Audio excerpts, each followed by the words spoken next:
That will never work. You can't push that. Seriously? Don't. Oh my God, that's other things you can do. That's bad. You probably should find other hobbies. You ever learn how to stop? Stop. Be happy. Quit while you're don't bother me. I've seen better pictures. Do you really want to and my third grade, get up.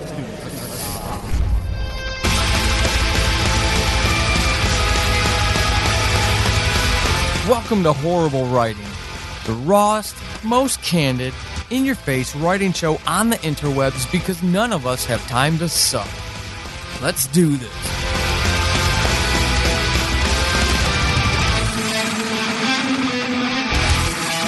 Welcome to episode 53 of Horrible Writing. I'm your host, Paul Sading. We're going to continue our creative author, writer, interview series. This time around, I have somebody I have been working with for well over a year, maybe a year and a half now. And this is the first chance we've ever had to actually talk to each other. So I'm really excited to do this. Who I have with me is now author and audio dramatist Jamie Killen. You may know her creations. They're already out there in the world. She's got one audio drama that's already out, another one coming out. So you'll probably know her from Spines, but we'll get to talk about some of this other stuff coming in the future. She also just recently released her debut novel called The Wandering Land. So Jamie, welcome to Horrible Writing. How are you doing? I'm great. Hi, Paul.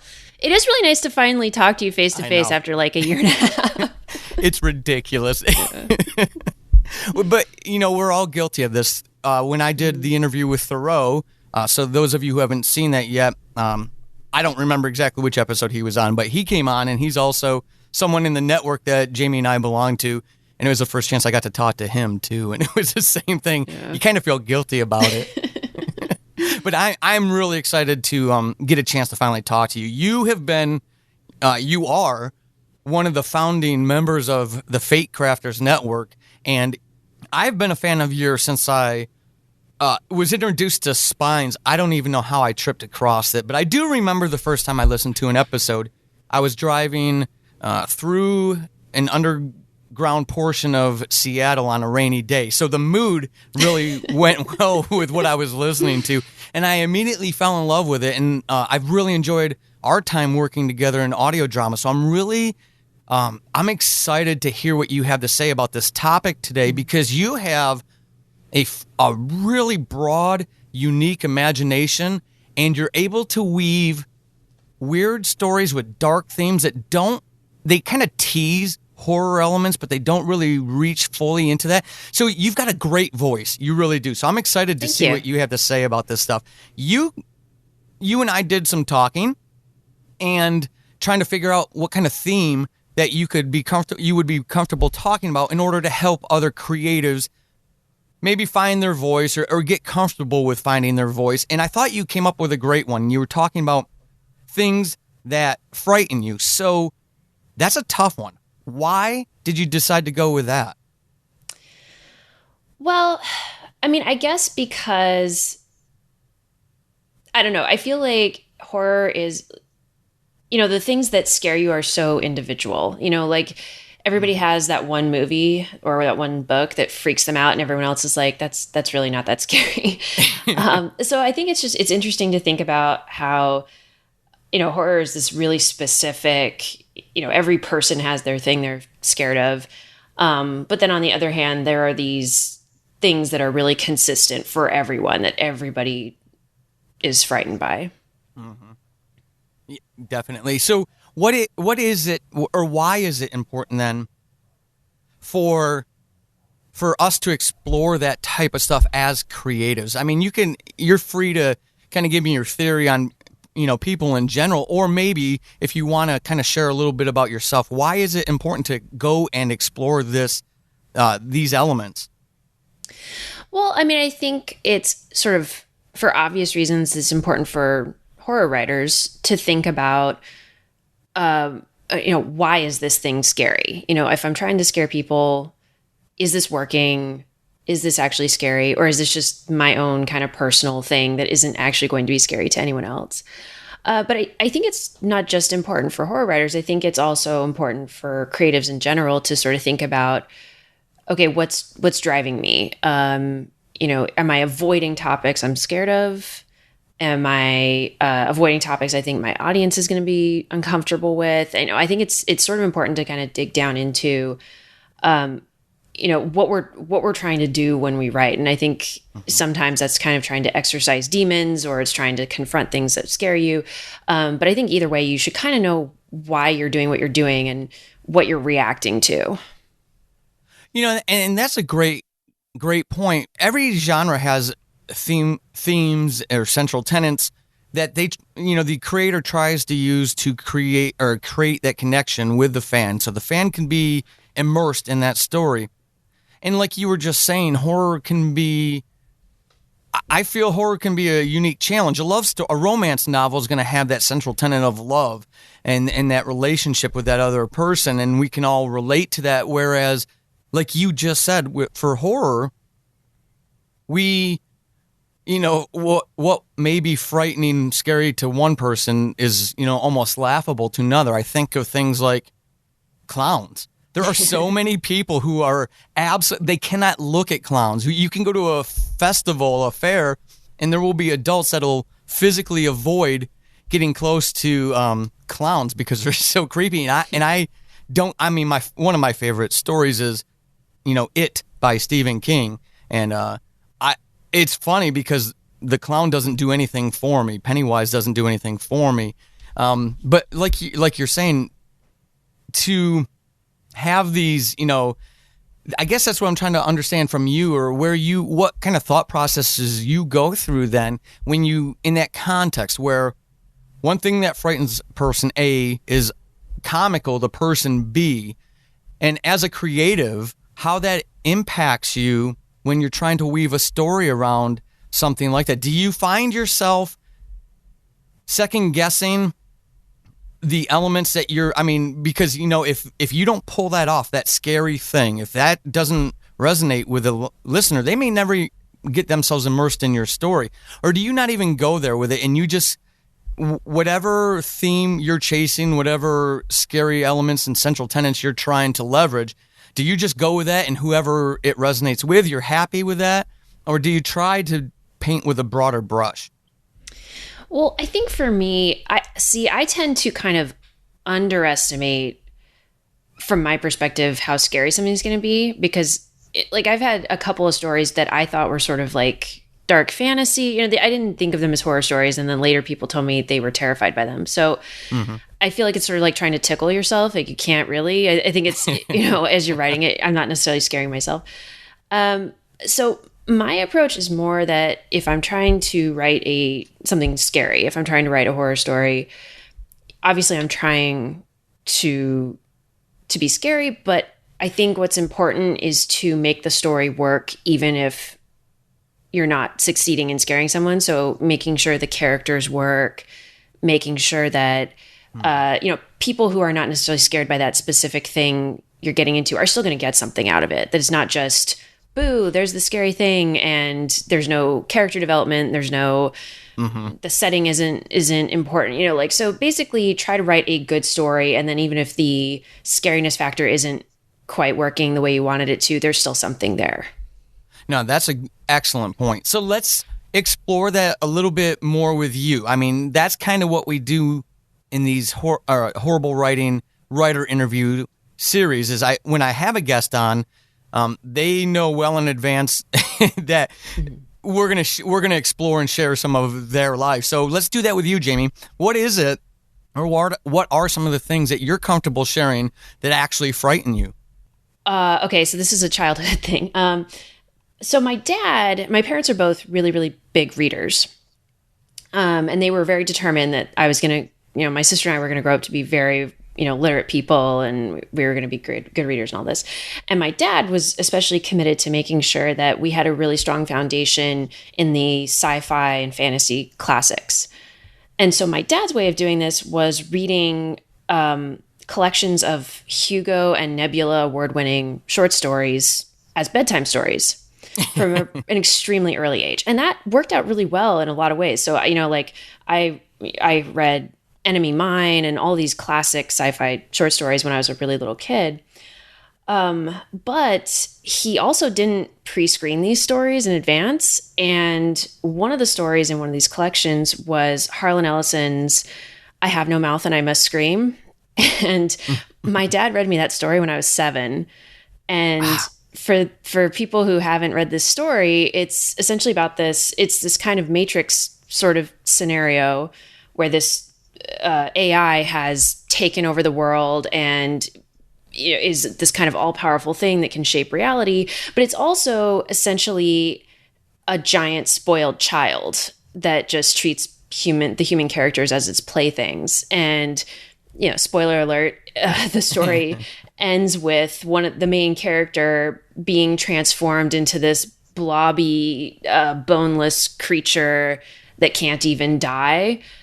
And so at age 7, I was like, great, I just wrapped my head around mortality and you just threw this at me. Thanks, Dad. And to his credit, he realized that story was a mistake. But I think the fact that I gravitate toward body horror and, the works of David Cronenberg and things like that, I don't think that's a coincidence, considering I was exposed to this really disturbing body horror story as a really small child. So that would be kind of the first thing that I recall specifically being really, really scared of as a kid. I love that you still give Dad credit for recognizing his misjudgment. That is awesome. Well, he did have to deal with the no, I don't want to go to bed ever again aftermath of that. So he paid for it, I'm sure. Yeah. I love that story. I do. With I can how much of a lasting effect do you feel that had on you as a creative? Now, I mean, obviously as a human too, but as a creative, would you be where you are today if it weren't for those earlier childhood experiences? I don't know necessarily that story in particular was a make or break moment, but I do think the fact that from a really early age, I was immersed in science fiction and, the fact that I was raised to read from really early on, I'm sure had an impact. I'm sure I would not be the person I am today without that. Well, and it makes a lot of sense in context. So again, listeners, if you haven't checked out her stuff, hopefully by now, Jamie is not the first audio dramatist I've brought on to this interview series. So hopefully, if you've never heard of fictional podcasting before, you've been checking them out as I introduce you to creatives. If you haven't heard Spines yet, I do encourage you to, because Jamie, it does. In context, hearing this background, it makes so much more sense because you have like I said, you have a vivid voice, but you have a unique voice too. And like I said, when we first started talking in the network, I clumped you in with the horror stuff because that's what really resonates with me. And that's what I heard in Spines, even though it's just such a unique experience. And that's why I think I like your storytelling so much, because it's lazy. I realize that it's lazy to categorize it as horror because it's not. But through this exploration that you were explaining, it does make sense where something like Spines would, or what it would be grounded in. That makes complete sense now that I've heard it. Yeah, it's all Dad's fault. All Dad's fault. How did this evolve post 7-year-old Jamie? This love of story and this, I mean, can I even say that it was a love of things that frightened you? Yeah, I mean, I think I read and consume a lot beyond horror, so it's not just that, but I think I was a really, just beyond that specific story, I think I was a really anxious and fearful child in general. I think I was a really anxious kid up until age 12 or 13 or something, and then I sort of did an about face and got a lot more independent and less risk averse. And so I think when I was a kid, horror stories were a good way to kind of deal with things that scared me in a really controlled way. So, and I mean, I think this kind of gets into how horror is essentially tapping into like really, really deep rooted fears. So the whole thing about how like the fear of zombies isn't really about the zombies. It's about bodily decay and disease and things like that. So I think when I was a kid, horror stories, and I'm thinking of like that series, Scary Stories to Tell in the Dark, with the really horrifying illustrations. I feel like that was just a good way for me to kind of test out things that were bothering me in a way that was sort of comprehensible and controlled. And then as an adult, I got a lot less anxious and a lot less fearful. And then my tastes kind of shifted toward things that are scary, but then also, things that are just well done or well executed in other ways. And that makes sense. With that, I don't want to spoil anything for anyone who hasn't listened to Spines, but I'd love to ask you, as you were answering that, I was thinking about some of the, I want to try to walk this line carefully because I really don't want to spoil anything for anyone. But, okay, so you were talking about, right, like that horror helps deal with these things in life that are frightening, maybe beyond control. It helps ground things. You can frame it like that. And with your storytelling that's out there now, beyond the book, but also, you've got the full story of Spines out there now. You tackle, I feel, Paul's opinion, you tackle some horrible aspects of social injustices in your writing. So I'm trying to be very careful how I say this because I don't want to ruin the story for anybody. But is that deliberate on your part because of your earlier experiences and how you have framed maybe what a purpose or a role of horror is? Is it now deliberate for you as a creative to start tackling some of these things that other people may find frightening and helping them process, think through, deliberate on? Is that intentional on your part, or am I just picking up on a bunch of things I shouldn't be picking up on? So I think it is intentional. So when I write, I don't sit down and say, I'm going to write an allegory about racism, because I feel like that creates bad stories. If you sort of start from, I'm going to start from my message, but I do think that partially just because of how I see the world, and partially because I just get angry about social injustice really, really easily. It does get layered in there. So yeah, I guess without spoiling anything for those who haven't listened to Spines, I think we can sort of safely say that the idea of medical experimentation is sort of floating around in there. And, that's it. Sort of the idea that medical advances tend to be on the backs of certain people over others. We could look at the Tuskegee study or experimentation on women and all these situations in which, something that benefits humanity as a whole is sort of conducted on the least privileged among us. And so it wasn't like I sat down and was like, I'm going to write an allegory about, biomedical exploitation. It wasn't like that. But I think that sort of idea of like, there's these people who are suffering so that others can benefit from it. Mm-hmm. I think that was in there.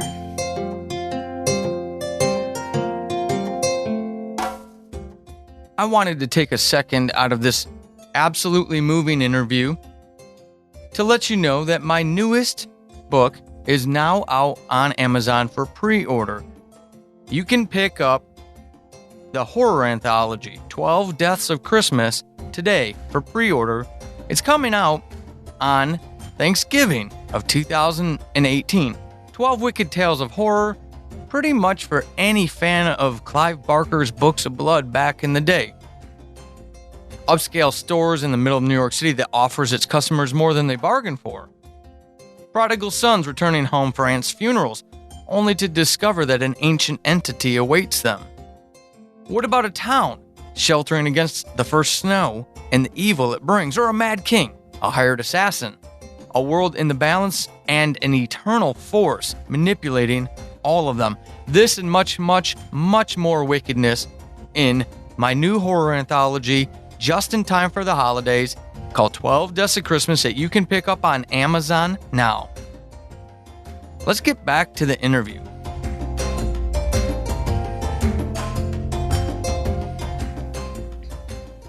And that's so thank you for not giving away any spoilers, because I really do want all of you to go check out Spines if you have not yet, and start. But it's just, you do that really well, and I guess that's really one of the bigger elements that I want to focus on, is how well nobody wants to be preached at, and you don't.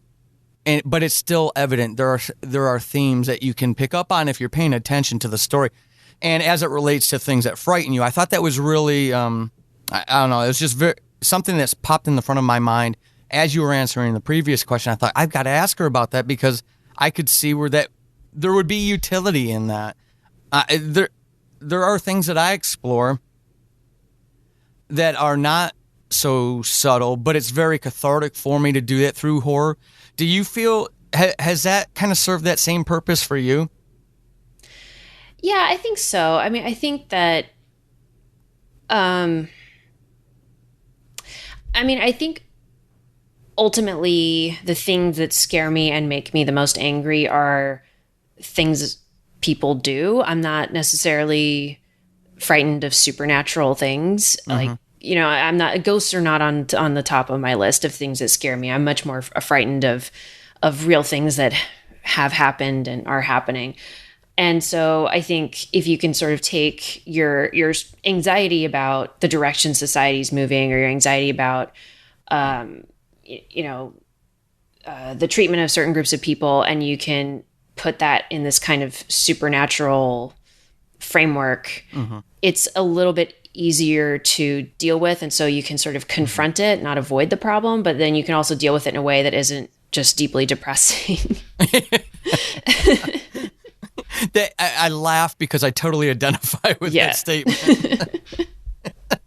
Oh gosh, there's a probably will never see the light of day. There's a epic fantasy story, or it was going to be a trilogy. The first book alone was like 330,000 words, and it was.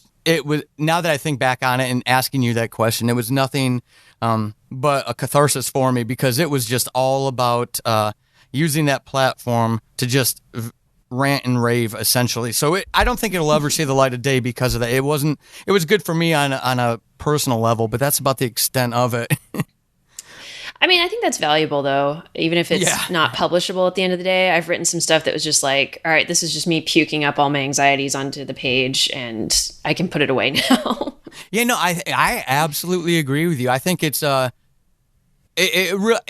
me, it's really advantageous because I can pre-identify when I am projecting myself on a character and they're becoming preachy because of me. So I can stop it before I get 10 words into, some dialogue or something. Whereas in that book, it was that manuscript, that was never going to happen. So how does the actual craft of writing, how does that play into things that frighten you? And like a writer to that question, how has that affected you as a writer? Meaning, have you ever stopped, tossed, thrown away something that you were working on because the exploration itself brought you to a place that you didn't want to explore, you didn't want to deal with at the moment, you didn't feel you were ready for? I don't think I've ever had that experience, because I feel like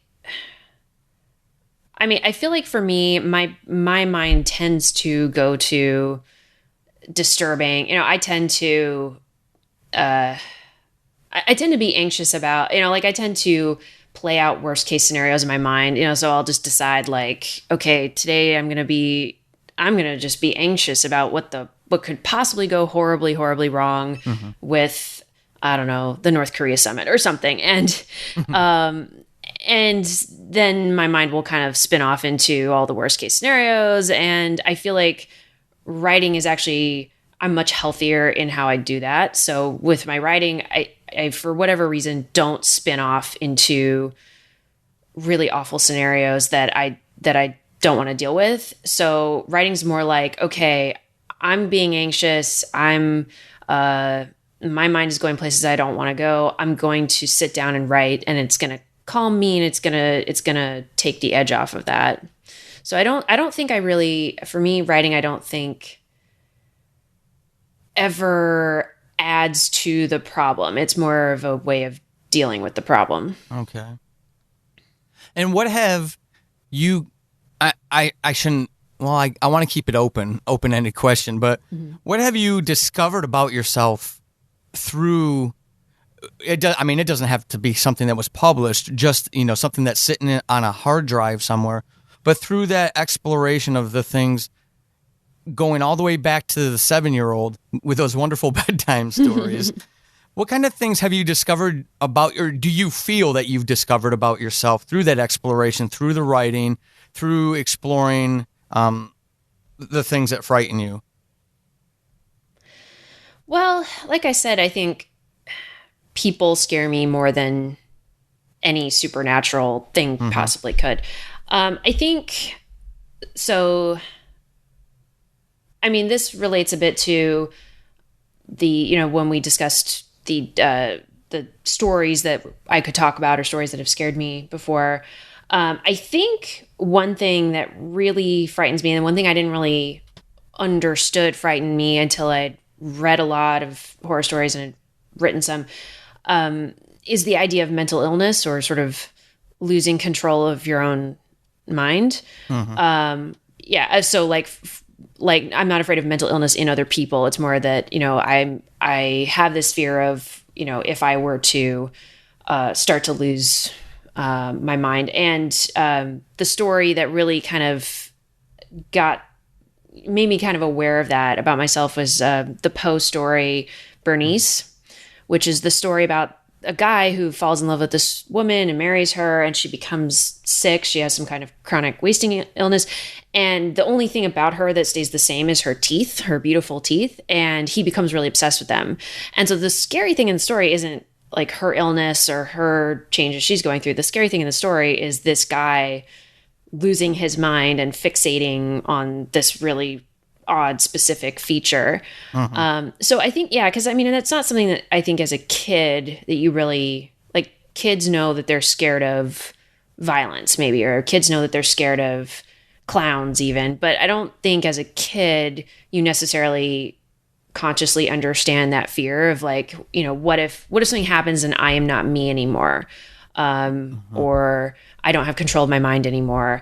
And I think as like a teenager, young adult, when you become a little bit more aware of those issues, I think that was something I became aware of later on. Okay. With this interview series, one of the things I constantly get feedback on is having folks like you come on and be able to share your personal stories and your experiences, but also, obviously, folks want to know how you got to where you were in this, when what we're talking about here with this being what frightens you. It's another topic with other writers, but they love when authors, audio dramatists come on and share those tips, tools, and tactics. So with that in mind, there's going to be somebody listening to you who admires your work, or if this is the first they've heard from you, they admire how you approach this, but they feel themselves that it's a bridge too far. It's something that they're not ready to do. It's something they, air quotes, can't do, and they're good, bad, ugly, indifferent. They're determined to be okay with that mindset, even though they would, they feel that tug of wanting to challenge themselves as a writer. So this could even go beyond your theme, of course, obviously. But what kind of tips would you give someone, for exploring that stuff through writing, through creating?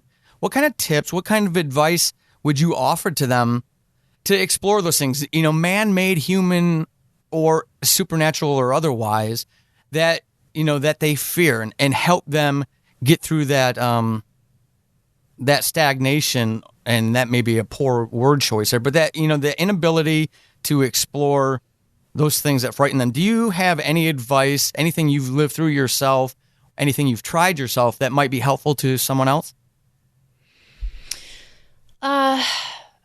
I guess one thing I would say is I don't like the idea of fear as something to be conquered. I know we talk about conquering your fears, and I feel like the implication there is that when you're through it, you're not going to be afraid of this thing anymore. And I feel like maybe a healthier message is for the goal should be to sort of recognize and accept and be comfortable with your fears. So I'm absolutely terrified of scorpions, for example, and I have no interest in getting to a point where I can be near a scorpion and not be scared. Like, I just don't see how that helps me. So I feel like we often get this message that it's not okay to be scared of things, and bravery is not being scared of something. And I just feel like that's a lot of pressure to place on people, sort of getting them to the point where this thing that's very deeply ingrained that you've been afraid of forever, suddenly you're just not going to be afraid of it anymore because you toughed it out. So I would just say my tip is just, it's okay to be scared of things, even if it's something that other people would consider a silly fear, because I think everybody has those, and anybody who says, no, I don't have any irrational silly fears is lying. So just, it's okay. Be scared. It's fine. We talk about, folks, we talk about empowerment through candor, and I knew Jamie would always be candid with these things. So, but that's spot on. And it's, and maybe even allowing yourself that to you, faceless, nameless person listening, even allowing yourself that is the key. I love that advice, Jamie. I really do. I think it can open up all sorts of liberation, if you will, for folks who are okay with it. I think you're right, though. I think we get that message planted early and reinforced often. So it's, it may be a hurdle to, an insurmountable hurdle for some folks, depending on obviously a gazillion factors of, especially environment and whatnot. And it can be particularly toxic too, and limiting. So, I love that. So with every time I bring a guest on, one of the things I love to do that to them is, being the good host that I am, is ask them to share a horrible experience that they've had. Now, listeners, if this is your first episode of Horrible Writing that you've checked out, this isn't me taking pot shots at Jamie or trying to embarrass her or anything like that. This is actually, believe it or not, my theory behind this is if someone like Jamie, who has a novel out there, someone like Jamie who has already one full audio drama out there with hundreds of thousands of downloads and a new one coming very soon, if she can get to that place with real life that happens to all of us, she's got things that have tried to be barriers in her way, things that tried to limit her, things that, people maybe who don't want to see her succeed because it reminds them that they didn't do something they want to do, whatever it may be. You can see her out there and she's doing wonderful things and sharing her gift with the world. It's an encouraging thing. What I do in this segment of the show is I want them to share these things to show you that we're all human, that we all have different challenges that we face. And, possibly depending on what Jamie says, because I don't know, this is unscripted. I don't know what's about to come. Some things could be very significant. I've had guests share intimate, significant things that have happened to them. So we do this to empower you. Whatever you're facing, there are people out there that are willing to lend that hand if it's needed. And whatever if you don't think you can do certain things, we're here to tell you, yes, you can. And we do that through sharing our stories. So, Jamie, at this point, I would love to know about your horrible writing experience. Oh, I have no horrible writing experience. Nothing bad has ever happened. Lies! No, I kid. Okay, so I feel like this is one that is not going to sound that horrible, but it's just been an ongoing source of frustration. So, like everybody else who writes, I have stories that you start and then they kind of peter out and they don't go anywhere, or you finish them at they're flawed. You have stories that end up in the trunk, and that's fine. So I'm no different in that sense. And most of the time, that's fine. That's not too bad. There's this one story that I've been circling back to for like 5 years now, on and off. And it's just, it's this frustration because I can't just let it go. I can't just stick it in the trunk and just let go of it, which is the healthy thing to do, because I love the setup. I love the characters. I love the sort of basic conceit of the story, but I cannot for the life of me figure out a plot with what to do with this situation. And it's just, I don't like, it's the only time that particular problem has really come up for me. Lots of other writing problems come up for me all the time, but that particular, like, I love this setup, I have nothing to do with it. It's like, there's no plot, there's nothing happening. This is not a story. This is a setting and some characters, and they're just kind of wandering around and nothing's going on. And I don't know what it is about this particular story that I just like, I can't get rid of it. I can't just stick it in the trunk folder and just forget about it. And I also can't fix it. And so there's just this one story that's just like, it's never going to go anywhere. And it's just like, I don't know. It's just like the story that will not leave me alone. You're being haunted by stories. Pretty much, yeah. But I think what I love that, and because I can relate to it too. But at the same time, here's, listeners, this is my immediate reaction. You may interpret her story in a way that's more helpful for you than I can. But honestly, Jamie, I mean, you've got that thing in it, and it's always off on the periphery, always hanging around, never leaving you alone. But yet you're out there doing other things. You're creating audio dramas. You've written a novel. You've got more stuff coming, which we're going to talk about here in a second. But you haven't allowed that to grind you to a halt, whereas I can go meet other writers at conferences or a local writers group or online, and they can't say that same thing. That one thing that you were dealing with that you just shared with us is something that has, it's put up a complete impenetrable roadblock between them and the next thing that they could create. Yeah. And I mean, I should say this is a short story. So I think when people hit that problem with like a novel or something much bigger, I think it's a much bigger deal. And I could definitely see how that would become that giant roadblock. In my case, it wasn't something that I invested like a year of writing and then I realized, oh wait, this isn't working. But yeah, it's frustrating, and you kind of have to just work through it. And I know that there's different advice on this. I know some people say only work on one thing at a time, and some people say always have like one or two projects, alternative. I'm in favor of having a couple of different projects at a time. That works for me. It doesn't necessarily work for everyone. For me, it's always good to be able to put something on the back burner and say, okay, this isn't working right now, but I'm just going to let it sit for a minute and work on something else. Yeah, no, I prescribe to that same school of thought. I'm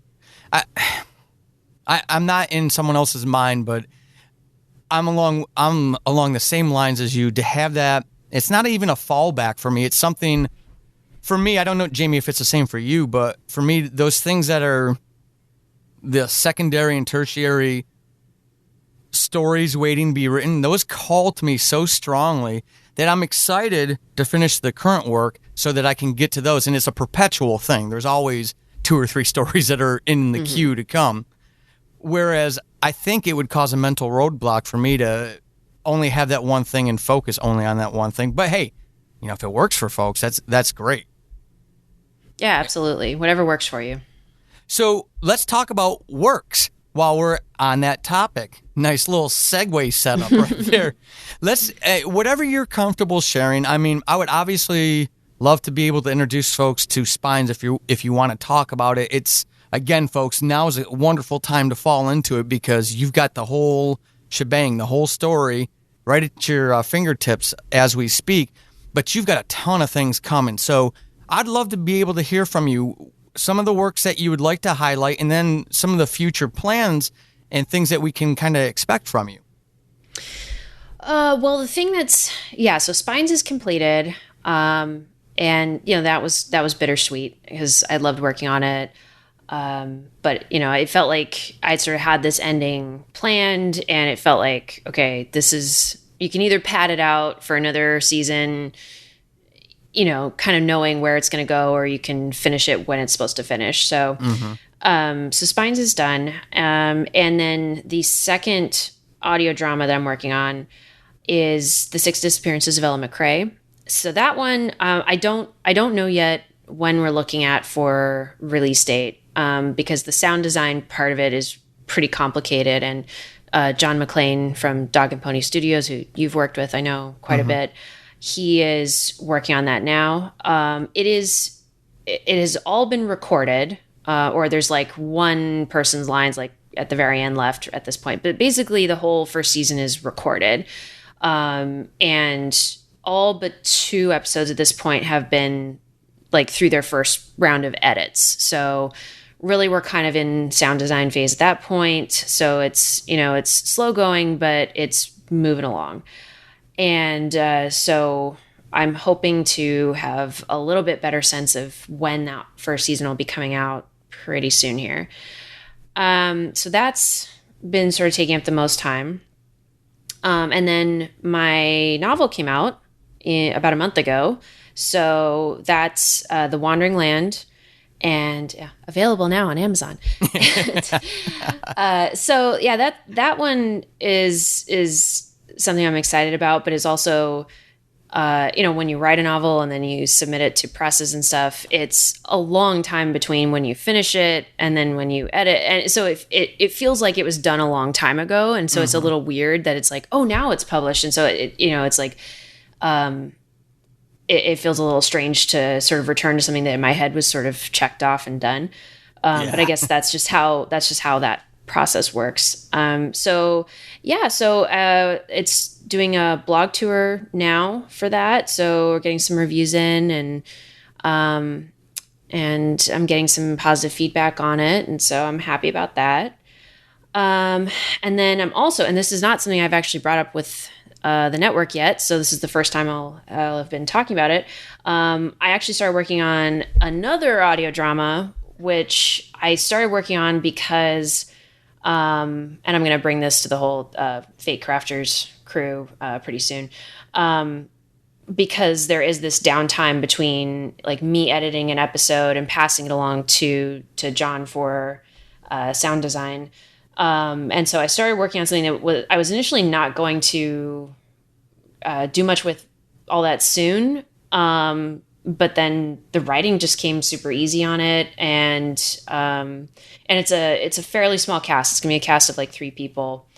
That one I think is gonna be called Mirrors. I need to really make sure that title isn't taken already. I don't think it is, but I need to look into that a little bit more. So basically 2 audio dramas and this book that just came out. That's what's been on my mind. It's funny how once you get bitten, no matter what kind of medication you take, you can't really get rid of. Yeah, I know. The effect. It's ridiculous. I love hearing when new people come into it, but I also try to. I don't want to piss on anybody's parade, but I do want to always, when they ask for advice and whatnot, just let them know, hey, make sure that you kind of proactively looking at the calendar, because once you get bitten with this stuff, I mean, it starts to snowball. It's so funny to see now with you having this 3rd one coming out, that it happens person after person after person. It is such an exciting medium to be involved in, and kind of like what you were saying about The Wandering Land, it kind of feels weird to have to get back into that headspace and talk about this thing as if it's a new creation when it's, something you've moved. You're probably a few stories down the road beyond this thing. Whereas with audio drama, it's not necessarily like that. It can feel very contemporary, very current, compared to when you put novels out there. Yeah, absolutely. And I think also, in terms of novels, and I have a couple others I'm working on, or I have been working on. I've never been all that into series. Like I've always been much more of a fan of reading and working on standalone stories. But audio dramas are, of course, usually multiple seasons. And so for me, starting with Spines, planning for multiple seasons, or essentially planning for almost like a trilogy, if you're thinking about a 3-season show, that's been a whole new skill set that I never really cultivated before. That's been really different. Yeah, no, and I'm glad you shared that, because one, I was going to ask you if there were any future novels in the plans, or if this was something you tried and you were going to analyze as time went. So it's kind of good to hear that you're doing, or it's really good to hear that you've got other things that you're working on as well. But even I agree with you, as a writer, it's a great way, audio drama is a great way to develop yourself as a writer. There's so much flexibility in the medium that if you feel you're lacking in a certain respect, you can leverage the medium to really develop, like you were talking about there, looking more as, or developing as a series writer potentially, versus not being able to do that necessarily with novels. It's a great way to test yourself out, test your mettle, if you will. Yeah, absolutely.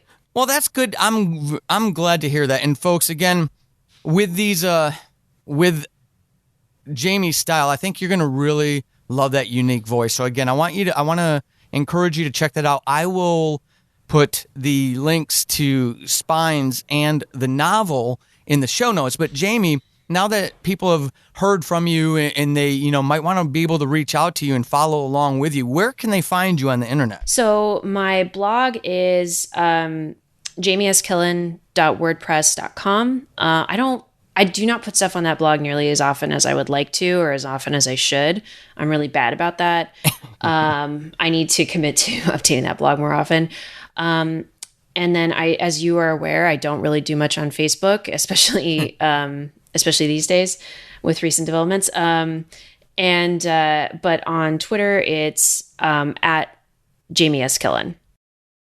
So, Jamie, I want to thank you again. I mean, it's been an absolute pleasure getting to know you over the last year and a half and working alongside you and just watching the great stuff that you're doing out there. And I got to say, as a fan as well, I'm really excited to hear everything that's coming out from you. But I do want to just thank you before you get out of here for coming on and sharing this aspect of your personal story, and hopefully, and I know it will, help others that are listening to you now and reach out to you.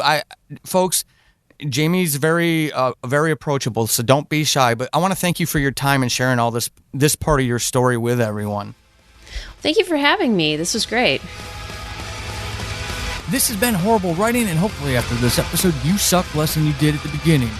I am Paul Sading, your host extraordinaire. You can find me over on the Twitterverse at WritingHorrible and over at paulsading.com/horrible-writing.